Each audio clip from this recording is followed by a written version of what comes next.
Good evening, everyone. When you combine your positive thinking with your positive action, that makes a very clear road to a great success. To become a successful person, have you ever thought of using social media and your personal branding with your personal growth? Let's talk further. And in this evening today, we have the best two distinguished personalities with us today. And let me first introduce the co-founder, Quantum Leap Private Limited, the CEO coach, the personal branding strategist, Mr. Amita Gamage.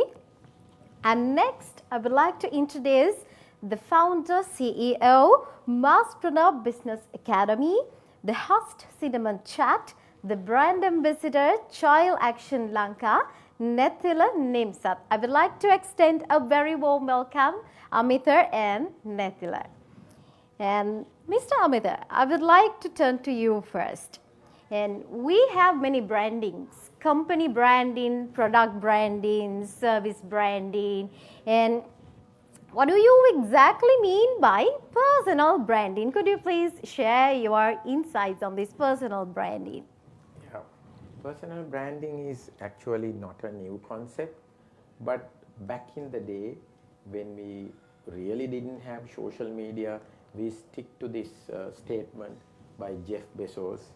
According to him, personal brand is what people tell about you when you are not in the room.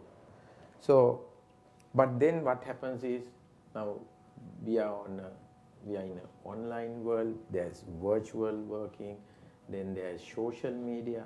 Now what happens?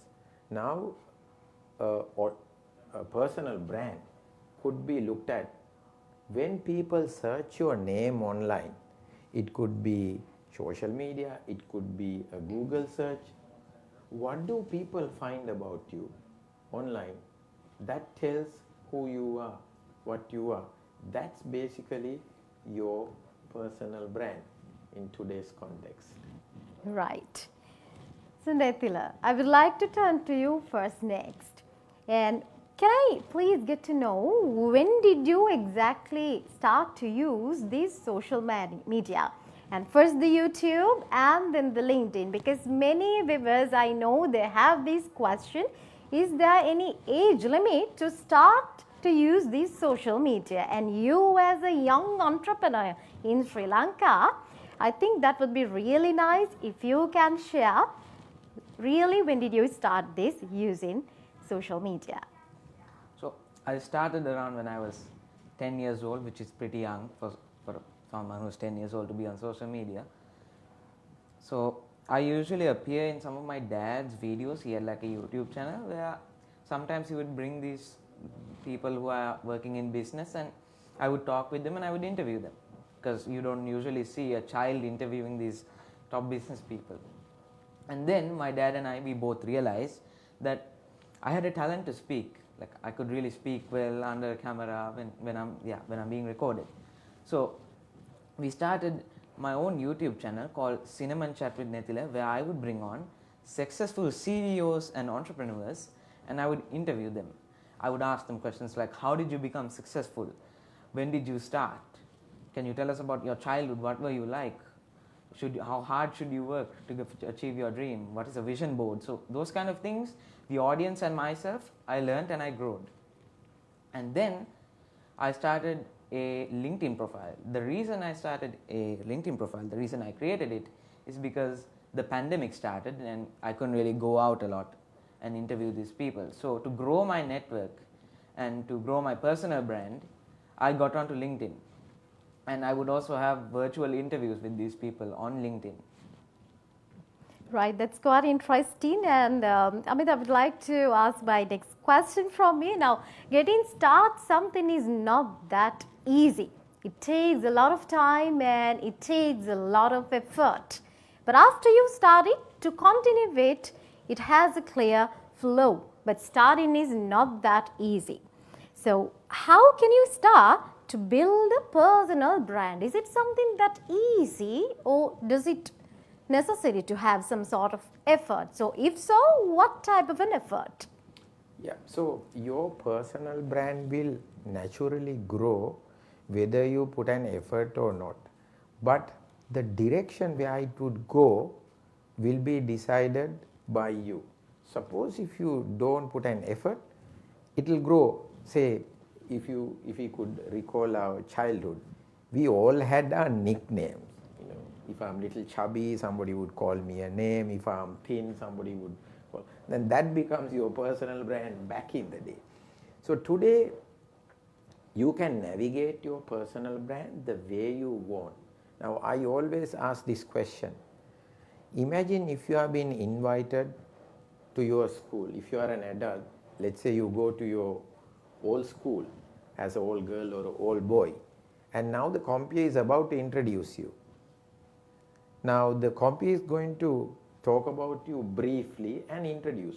What would you like to hear? That's your personal brand. And for you to come there, one thing is you got to decide based on what skills, what expertise, what speciality should I be known for. So you will decide, okay, in my case I have decided, okay, I'm an executive coach. I want the world to know that I'm an executive coach. So when I produce something, when I produce a video, when I write something, even when I go and write something on social media, people are going to judge me. People are going to mark my word and say, all right, okay, he looks like a personal branding strategist. He looks like a CEO coach. Or maybe if I talk too much about animals, somebody is going to think, okay, Amita is a specialist on animals. Can we talk to him and get some advices?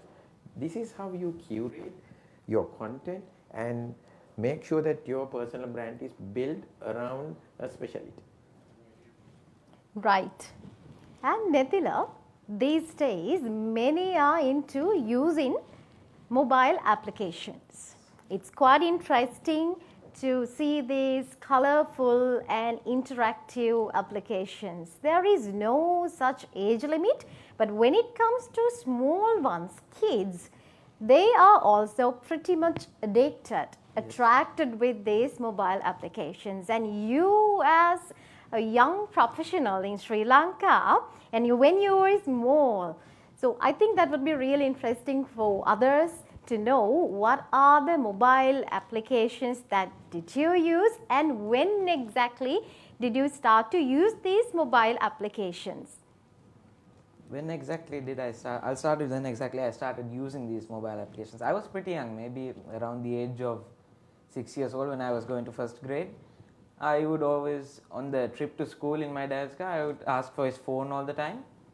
I would get on it, I'd play probably like a game like Minecraft. So those are the types of games that I played. For example, Minecraft, stop motion studios. So for your information, Minecraft is a game where you build structures. Basically, it's mostly based on like beating the game. There are other things you can do than beating the game, but you can build a lot of things. Minecraft is basically about increasing your creativity. You can build anything you want, literally anything you want. There are millions of people who get on Minecraft and they build whatever they want. The next step I would use is stop motion studios at around the same time. Before I started using this stop motion studios app, I had a very tiny phone from my father. He was going to throw it away, but I was like, I'll keep it.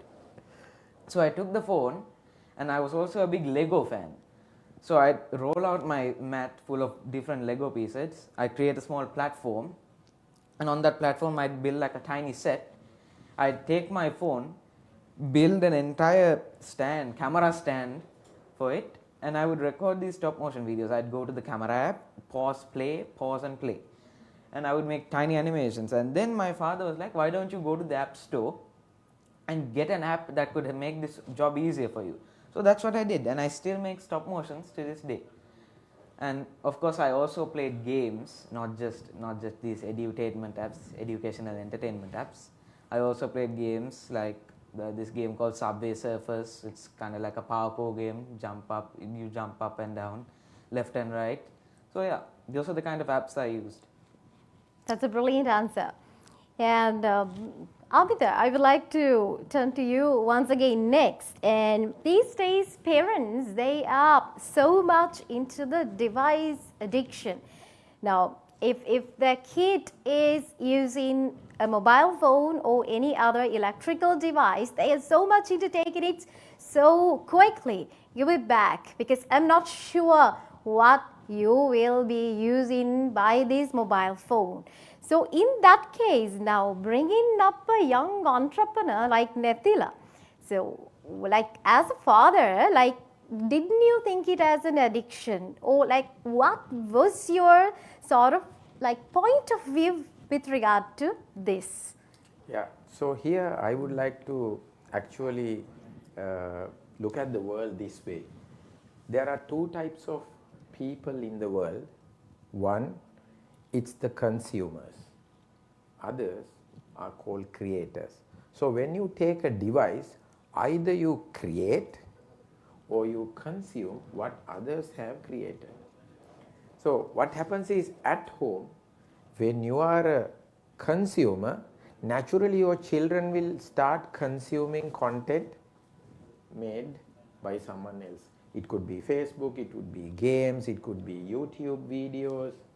And then in my case, I didn't want to limit myself as a consumer. Then I know my kids are watching me. So I decided to create content.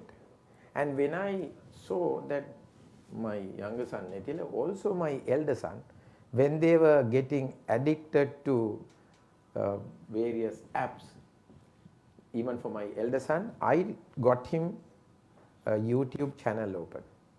So instead of consuming, he was interested in creating videos because he was having this crazy interest. Okay, I want to upload a YouTube video because I didn't upload it for last 2-3 days. So first, before you upload it, you got to create video. You got to edit them. Got to see that the voice or the sound is balanced. Same way, even for Netila, I told him, hey, why don't you go for a stop motion studio? I'll pay, I think I had to pay around 5,000 rupees. That was a one-time purchase. But as a result of it, instead of consuming content, he started creating. So every child, there's a tendency that they could become consumers, but it's parents and others who should direct them towards certain apps which will make them creators. That's exactly what I did. Very nice. And Netila, now you have already informed in your previous answers your dad was about to throw away one of the smallest phones that he had, and then you said, no, stop it, and I need to use it because I want to play some mobile applications through that. And my next question is, Netila, when did they exactly buy you a phone and why was that? What sort of an influence they had to buy you a phone, or did you use that phone for a long time? Yeah, so just want to get something clear. That phone had basically no use except just the camera and the gallery. There's nothing else you can do. You can't download an app.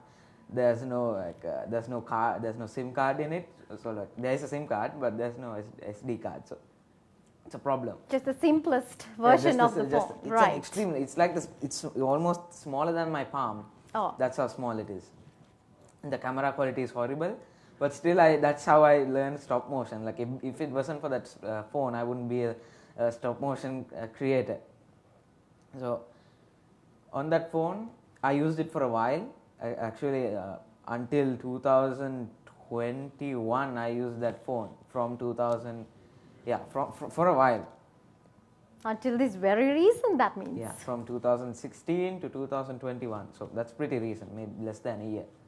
So that phone was extremely important to me. I still have it in my cupboard. And they recently bought me a new phone, which is when I replaced my old phone. And the reason they got that was, online education. Teachers are sending me homework. I have to go to things like Google Classroom, go into a classroom, get the homework, get the study packs. So for that, the phone was necessary. And I had a laptop, but that laptop was pretty old, just like my previous phone. and pretty janky, so it had a bit of problem. So getting this new phone was kind of crucial for me. And when I got that phone, I also downloaded that stop motion app onto it, and I started working on that as well. I also have limits on that phone. My father has downloaded an app where it limits my phone usage, app usage, apps like YouTube. I can't use them for maybe more than 45 minutes, so it's very limited. So there were limitations. There were limitations, but if it weren't for those limitations, then I wouldn't know my limits right now. So yeah, that's basically my phone. That's great, really nice. And Abid, I would like to turn to you once again. And there's a common thing in Sri Lanka. Now, it's very difficult to make kids to go to social media. There can be pretty much several reasons. Sometimes they are afraid of using language, global language, English, or probably they have the lack of English knowledge or the technological knowledge, or else there can be some other reasons. So what can now, as a parent, as a father, what can be the parents do to give them a good exposure for the kids to get to use this social media? What's your personal perspective on this? Yeah, so actually social media is like using a knife. A knife could be used for good things. Yes. And with bad intention, it could be used for bad things. So kids don't know whether social media is good or bad. So as a parent, of course, there are enough apps. Say for an example, I think this app known as Google Family Link. That's what I used to limit the time that he would use the social media. So he was unable to download certain apps. So I was able to control all that, and still he was happy because he was not taken away his privilege of using a mobile phone. And then when it comes to social media, I allowed him to be a creator on YouTube first. That was the first social media. And the second is LinkedIn. LinkedIn has been like widely considered as the safest social media network. So what I did was I got him to use LinkedIn as the second option. So we also have to be careful. To be honest with you, even his Facebook account is managed by me. When I say manage, all what I have to do is whatever he creates on LinkedIn, I just have to download it and upload it onto Facebook.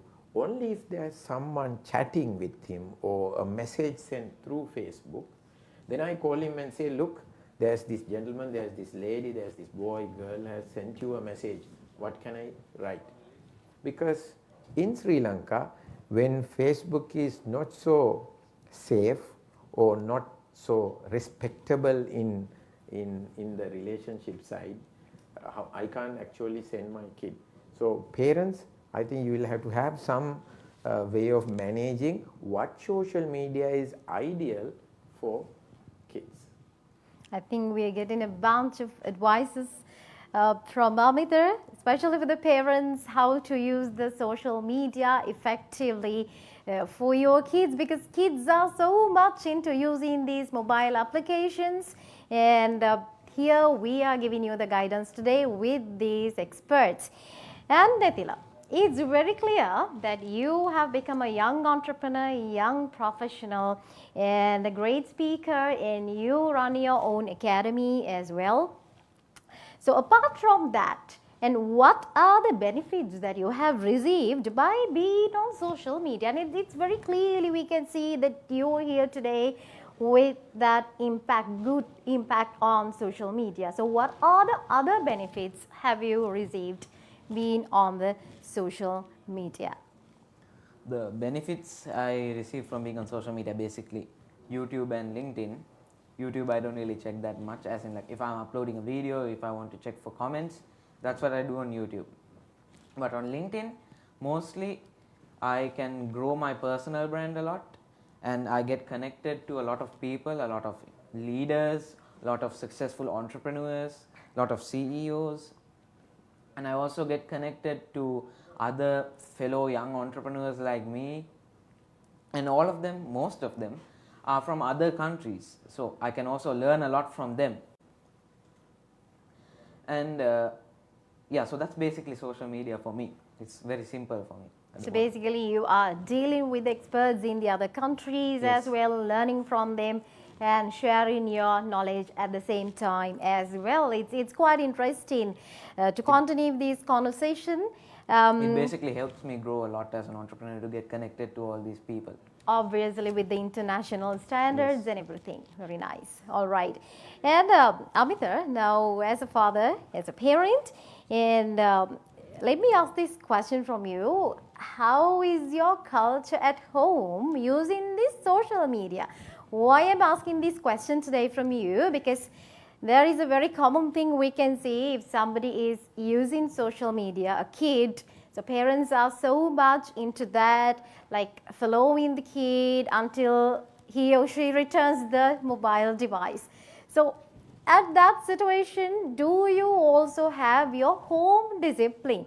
Do you also have your home discipline set of rules that you have put forward to Nethila and to your elder son as well? Okay, this time you have to use social media, and after this, no, you don't have to. I mean, like, it's very interesting to know, have you set up rules like that? Yeah, so when I used Google Family Link, all those rules can be set.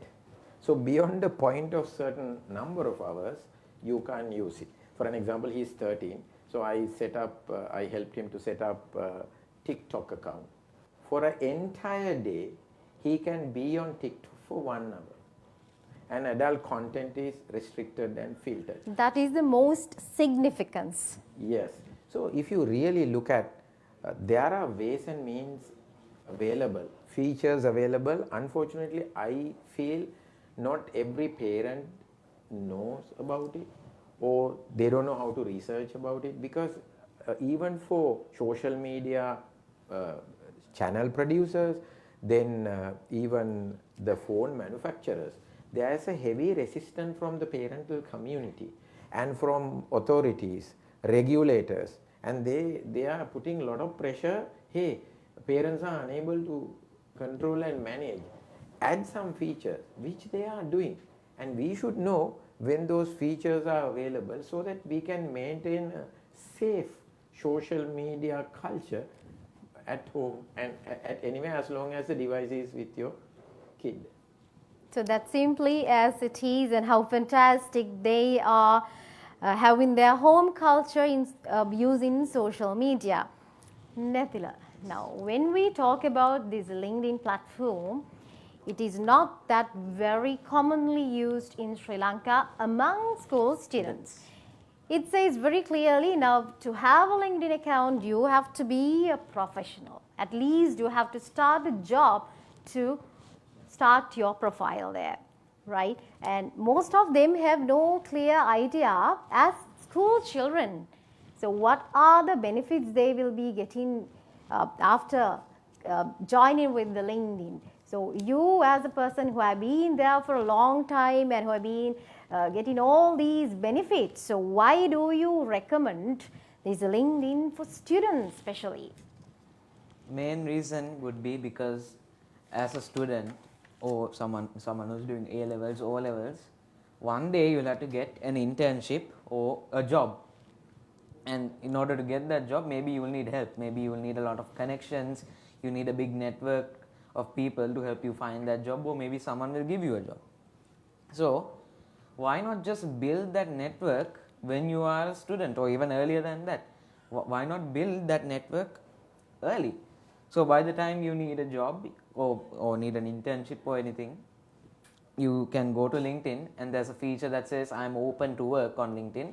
You can click that feature and people will say, okay, he's open to work. Why don't we give him a job? So you get a lot of advantages as a student if you start early. So why not just do it now, like me? It's great. Let me call them golden secrets. And these are something which are very much lacking in the Sri Lankan education system, in the schools as well. So I hope you're learning a lot from this discussion today in this evening with us. So here we are continuing. Amita, once again, I have a very interesting question throwing to you. about mobile gaming. Now, when it comes to gaming, we are so much, shocked with the word gaming, mobile gaming. No, it doesn't sound very much look, because we think, okay, you do mobile gaming just to pass the time, spend the time. So, can mobile gaming exactly help children? Yes, with the right amount of dose, right amount of time, mobile gaming can actually open creativity in children, students. So at the beginning, of course, they will start playing with the games. I mean, I can remember I used to play this Angry Bird game, and then before that, during our time, we didn't have so many games, so many apps. So sometimes it will help the child to develop creativity, sometimes concentration, sometimes it could help you to think outside the box. Only limit is you should know when to limit it. You don't allow a child to play a game for, let's say, 5 hours. Anything is bad, even food. Too much of food is bad. And at the same time, you as a parent, you also have to have an understanding about what kind of games are there. So do a Google search, what kind of games can actually help your child to sharpen certain skills. Now for an example, Nethila was talking about Minecraft. Now Minecraft can be used as an addictive game, or you can go to some of those educational games inside Minecraft where you can actually build your creativity. I mean, in schools generally outside Sri Lanka, I don't know what they do here. Like when they go on a trip, now when we were kids, we go on a trip, let's say we go to see Sigiriya, we come home and the teacher would say, hey, draw Sigiriya, because you have seen it. Now what they do is, you go on a trip, you come back, and teachers would say, go to Minecraft, build Sigiriya. So Nethila is actually learning these days to use Minecraft to teach entrepreneurship. He's actually learning from other experts in other countries by following them, so that he could teach a kid, okay, now there are kids who are talking to him about entrepreneurship. Then he could tell, okay, you go to Minecraft, build a hotel inside Minecraft because you want to become a hotelier. And he could go inside and help him, assist him and evaluate him. So this is where gaming could take you as a child. It's quite fantastic. And now, parents, I'm pretty sure you are getting so much of things from this very evening today with us, how to mold your child as a creative one. Now, how do you train your child to think out of the box and then build up to this level as a young entrepreneur and as a young professional? And let me move on to you, Nethila. Why do you promote this entrepreneurship? Can I know a little bit about you? Yeah, so I promote entrepreneurship among kids, just specifically kids, because when you learn entrepreneurship, you basically gain a lot of skills such as financial management, time management. You become skilled in working with a team, so you get a lot of advantages, and these are what we call entrepreneurial skills that an entrepreneur has. Now these entrepreneurial skills are not just common to an entrepreneur. Any office worker also has some of these skills. They have to be able to work in a team, they have to manage their time. So basically, when you become an entrepreneur, when you gain these entrepreneurial skills, when you sharpen these skills, you basically have so you basically have all those. You can work in any office job. So that's the advantage you get. And the world is also demanding managers with entrepreneurial skills. So that's why I mainly promote entrepreneurship among kids, because when you learn it as a kid, you also have this advantage where you have extra time to learn and sharpen these skills. So that's why mainly among kids.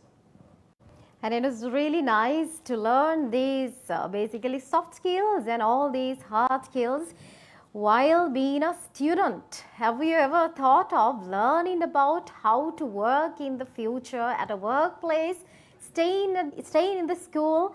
And here we are with that, continuing with the conversation. And Nethila, I would like to turn to you once again.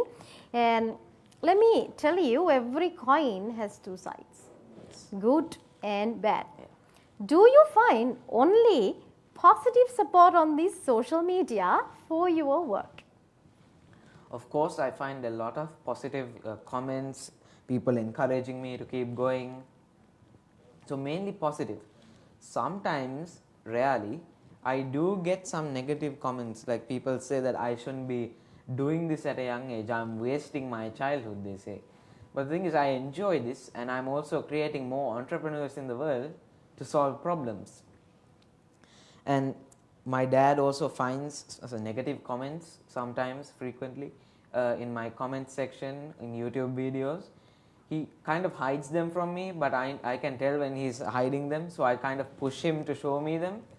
And by doing this, by repeating this process of seeing the comments and just dealing with it, I've gained kind of immunity to these negative comments, because like they are just people who don't want me to continue doing this, but I like doing this. I know I'm capable, very, very capable. So it's all about being a positive thinker. Yeah, right. and ignore the negative comments. Very nice, yeah. And my next question is, now Nethila, you are still a schoolboy, and I heard from your father a few minutes ago that you have a lot of schoolwork as well, homework, and you are engaged with your extracurricular activities as well. And not only that, you are a professional on social media. You have branded yourself already. So in that case, I have a question. We have only 24 hours per day. So how do you manage time? Okay, so this is a question I get a lot, all the time, in YouTube comments and LinkedIn live comments. People always Because ask that's this quite question. surprising. It's a very good question, to be honest. So I don't usually wake up all the time perfectly, never, to be honest. Sometimes on like, there's this thing where on school days I can't get up. My father or mother has to spend like 15 minutes sometimes struggling to wake me up, but that's all right. I get up in the end, I go to school with a happy face, I finish my work. But on days that I'm free, that I don't have school, I wake up perfectly fine with no problems very early in the morning. And how I manage my time is, I have a Google Calendar. And with this calendar, right now this event was on my calendar, and I get the notification saying today is the day, this is the time. So on that calendar I have everything that I need to do, the important things like interviews like this one. And normally I have a daily plan, like get up, brush my teeth, eat, take a wash, Daily get dressed, routine. and then do like an hour of school work, 30 minutes on one subject, 30 minutes on the other subject daily. And then maybe a bit of piano, practice a little bit of guitar, and then of course check LinkedIn for 15 minutes, another 15 minutes working on a post idea, another 15 minutes for making a post for my LinkedIn page. So it's a very balanced day for me. All right. So at last, I would like to ask this question from you. Now, do you have your leisure activities as well? Of course I have my leisure activities. I spend like 2 hours of my day gaming with my friends. All right. So there's a limit to that also, like 2 hours maximum. All right. I can't touch it for the rest of the day after that. So I have to like find times where I don't get bothered at all. I have to keep reminding my dad and mother, I'm going to start my 2 hours now. You can't bother me because I only have 2 hours. If you come and tell me to do something, I will add more time to my gaming. So I get a special time to do my work. And then of course I have my time to play piano. So I have my leisure activities also. So I also go for swimming. It's a sport. I play badminton with my dad sometimes outside. It's not like professional, proper badminton with all the rules, but for fun we play. And sometimes I play cricket with a friend who lives close by to my house. So yeah, I have my leisure activities. Right. And Amitar, now it was like we have almost come to the end of this very distinguished discussion. So as a father, to bring up a son up to this level, I know it's not that easy. You must have had a lot of dedication, a lot of hard work, a lot of sleepless nights, and many more things that which is basically wordless. So as a father, so I think you have a few words to share to the viewers today. Yeah, so honestly speaking, there was no sleepless nights because I was not trying to send Nethila or my elder son towards a direction that I want. Now, if I have to send a kid towards or against their will or passion, then I'll have to work hard because my intention is different to what they want to achieve. What I did was I identified certain skills, certain passion in them, and then found some additional tools, apps, a network, certain social media channels which can help them. I push them towards that, which makes my life easier. And then what I believe is every child is special, every child is unique. I can't make another Nethila from another child. But fortunately, I'm an executive coach. I'm a professional certified executive coach. So my job is actually to find potential in somebody and get that person to realize his or her potential. Unfortunately, not every parent is a coach, but then every parent could become a mentor. Every parent could become a trainer. Every parent could become, I guess every parent is acting like a teacher, but then can you be a mentor? Can you identify those essential skills that are developing? I'll also add this. If your child is good in chess, that means that child is good in problem solving. If your child is good in drawing, he or she could become a car designer one day. So there are other areas you have to see outside the traditional way of looking at it and encourage them. Of course, if a child is really good in studying, let that child study, because we also need those kind of kids, probably from all the A-level and O-level kids. Around 20 to 30% go to government universities. We need that 20 to 30%. But then there is a bit of a lost generation also who may not be able to find where should I go now, what is my direction. Parents could help. We know that there are great teachers, great lecturers who could help them. At the same time, parents has to play that part at the early stages of identifying where should they send their kid to. So I think that's my answer. Right. So find in your passion and then turn it into your fashion, and finally find in your own personal brand for your personal growth is something quite interesting we learned today with these giant two personalities. Ladies and gentlemen, let me once again give you a reminder who are these very great experts with us today. The co-founder, coach, personal branding strategist, and the co-founder Quantum Leap Private Limited, the CEO, Mr. Amit Gamage, and next, the founder, CEO, Mass Business Academy, the host, Cinnamon Chat, the brand ambassador, Child Action Lanka, Nethila Nimsat. And I would like to once again extend a very big thank you for joining with us today in giving these all insights for all our viewers, especially for the parents. How do you mold up your child to become a successful and effective citizen in the country, finally in the world? And good evening once again, everybody. Thank you.